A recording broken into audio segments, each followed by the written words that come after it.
Kechirіңіздер. Ораза қабыл болсын.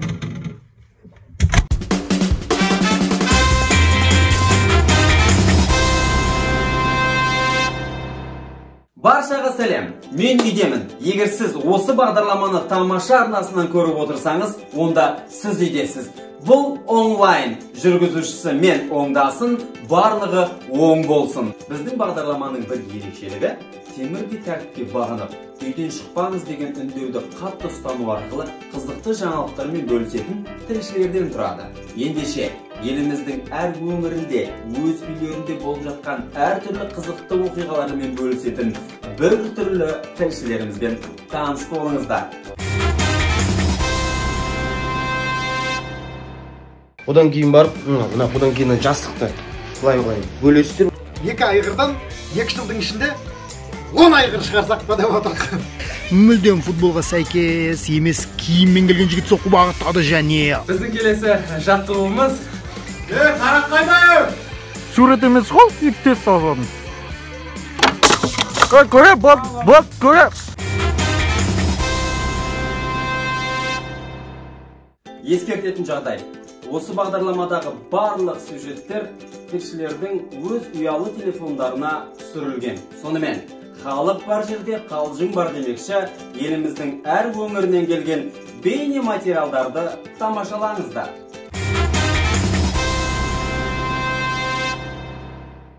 Қымбат достар, барлықтарыңыз үйде жатқан себебіміз сіздерге жатудың түрлерін көрсетіп беремін. Оң қолды былай көтересіздер. Оң қолына басқа қарай тіресіздер де, жастығына шынтақ, міндетті түрде жастыққа тию керек. Жастыққа тиеді. Бұлай бір жартысы бар, өсіп жатсаңыздар да болады. Одан кейін барып, одан кейін жастықты бұлай бөлесіздер, бұлайға міндетті түрде ортасына қол салу керек жастықты.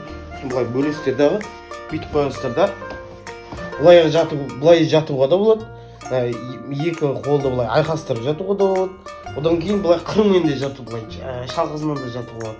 Шалқызымен жату демалуға ыңғайсыз болғандықтан оң жақпен де жатуға болады ағайындар. Одан кейін бар тағы да бір жатуысты көрсетейін. Бұлай жатуға да болады, бұлай етпетіне жатып сотқыш қылуға да болады. Ол енді тиімді тәсіл, бірақ етпетіне жату зиян болғандықтан кейін ағайын. Одан кейін бүйтіп деп жатсаңыздар, кімге қалай удобно сөйтіп жатсаңдаршы. Және де мегабайт таусылып қалатын болса, интернет таусылып қалатын болса, бұл ұялы телефонды дұрыс жағынан пайдалану болады. Мысалға, бұлай мынаны ұстайсыз, оң жақ қарай ұстайсыз да, мынаяқтан 3 рет көтересіз. Неғұрлым телефон ауыр болса, сізге соғұрлым денсаулығыңызға пайдалы болады. Үйдегілердің телефонын барлығына алуларыңыз болады, егер де олар берсе. Екінші кеңес. Барлығымыздың үйде жабылып жүріп іздейтініміз ол үйде телевизордың пульті. Сондықтан да бұл пультті қалай жоғалтып алмауға болады айтатын боламыз. Ол үшін бізге мынандай резина керек, одан кейін пульт керек. Пультті аласыз да, қолыңызға бүйтіп байлап қоясыз. Болды, пульт жоғалмайды. Ал енді көптен күткен үшінші кеңес. Денсаулыққа пайдалы болу үшін ажимен жасауды үйрене алсаңыздар болады. Ең бастысы, жерде істесеңіз өте пайдалы болмақ достар.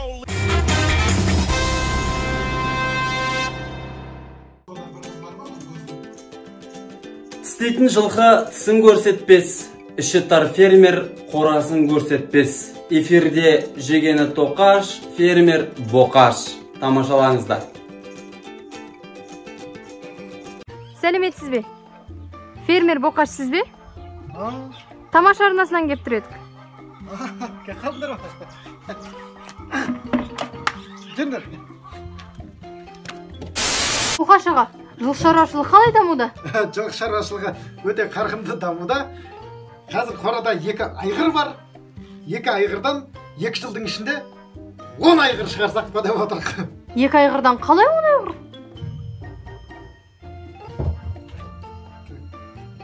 Жоқ, түсінбедіңіз, екеуі де еркек емес пе?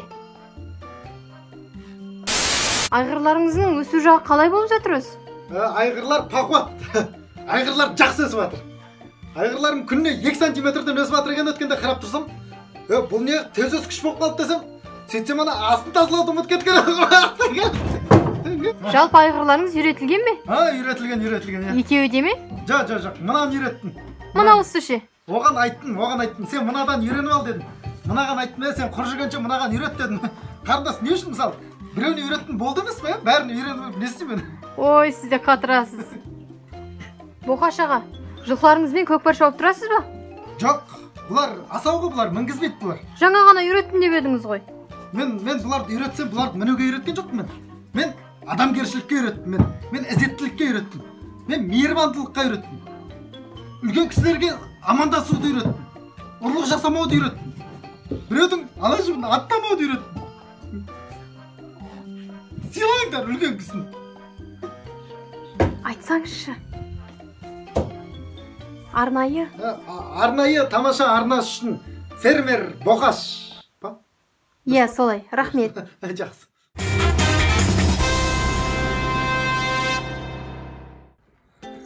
Барлығымыз Барса келмес деген құрлықтың бар екенін білеміз.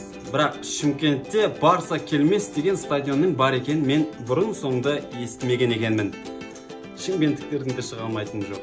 Сол өңірдегі тілшіміз Тағай Нұралиевке кезек береміз. Тағай, сен эфирдесің. Тағай. Рахмет оңдасын.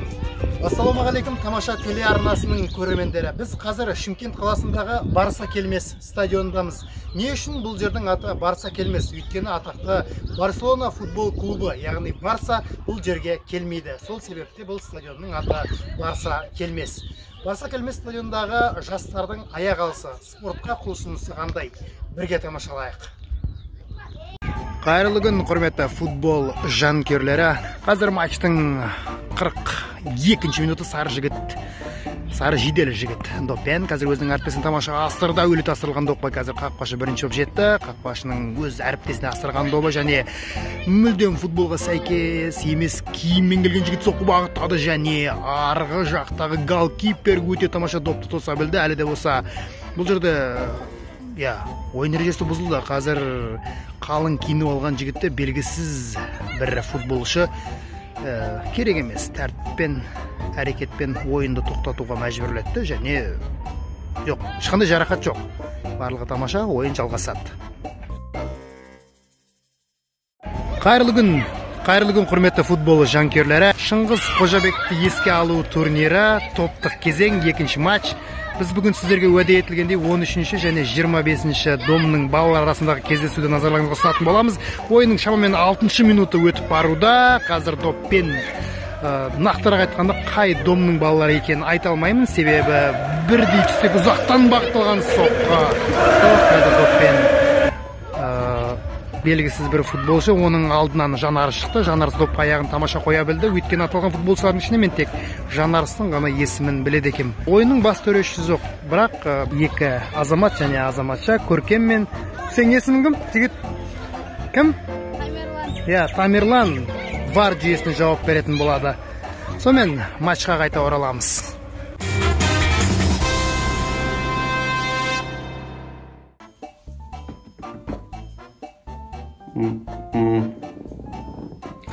Жақсы жерге жатсаң, жақсы түс көресің, жаман жерге жатсаң, жаман іс көресің, тәттіні көп жесең, құрттаған түс көресің. Келесі сюжет тамашалаңыздар. Рахмет, оңдасын, еш жамандық болмасын.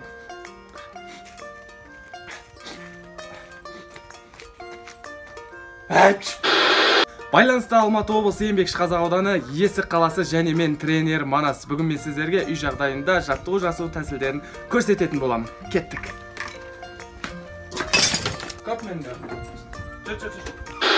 Алғашқы жаттығуымызды жасау үшін бізге керегі қарапайым оқтау. Егер де бұл жаттығу сіздерге өте оңай болып жатса, жаттығуды қиындату үшін біз інімізді шақырамыз. Сәкен, егер де бұл жаттығу сіздерге ыңғайсыз болып жатса, онда ініңіздің салмағындай штанга тауып алып, соны көтеріңіз.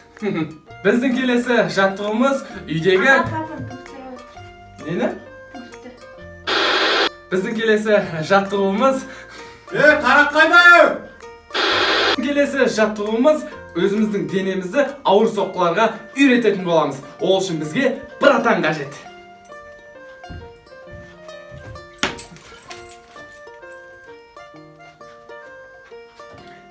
жаттығуымызды бастаймыз. Сіздермен бірге болғанмен тренер балас арнайы тамаша телебағдарламасы үшін.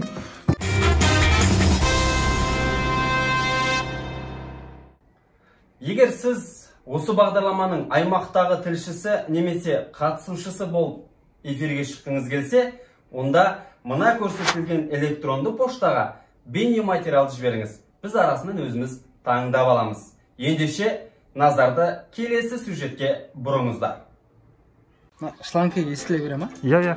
Рахмет, Уәке. Қайырлы күн, құрметті тамаша телеарнасының көрермендері. Бүгін біз Түркістан қаласы Бекзат Мөлтек ауданынан байланысқа шығып тұрмыз. Карантин кезімізде бәріміз үйде болу керекпіз. Ал үйде болу үшін бірінші үй салу керек. Бүгін Марат аға бізге үй салудың қыр-сырларын үйрететін болады. Кеттік. Марат аға, бүкіл ауылдың үйін мен саған айналайын. Қазір любой үйге өзім үйімше кіріп шығып отыра беремін. Оң қолмен раствор тамған ғой мен. Қанша қолыңыз бар? Не аласың? Не аласың? Көрсетем. Көзіңізге не бар? Көзім мынау кірпіш лақтыр деймін ғой жоғарыда. Сөйтіп лақтырып атады маған дейді. Қағып алайын деп. Кірпіш түсіп кетті ма? Жоқ, сөйтіп қағып алдым оны. Сөйтіп бұрылып қалғаннан жақтан сым шығып тұр екен. Сым кіріп кетті. Жоқ, сым да кірген жоқ. Сымды майыстырып тастап едім, жақтан бір бала таспен бір атты ғой ана көзден. Ұзақ болыпты. Иә, ұзақ болған ол. Не аласың? Көзіңіз ауысып кетті? Бұл ауысып тұра береді шаршаған кезде.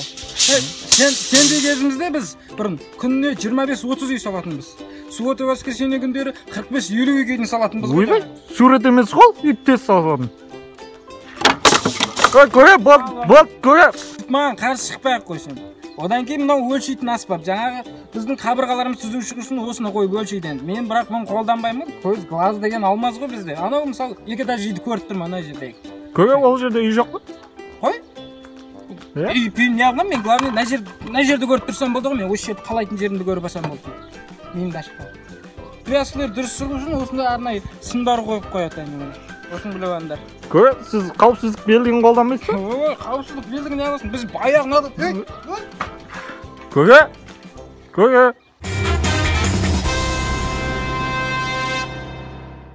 Күле білгеніміз өмір сүре білгеніміз. Күліп жүрейік, қашанда амандықта жүздесейік. Сау болыңыздар. Үнемі тамаша арнасы қосылу болсын.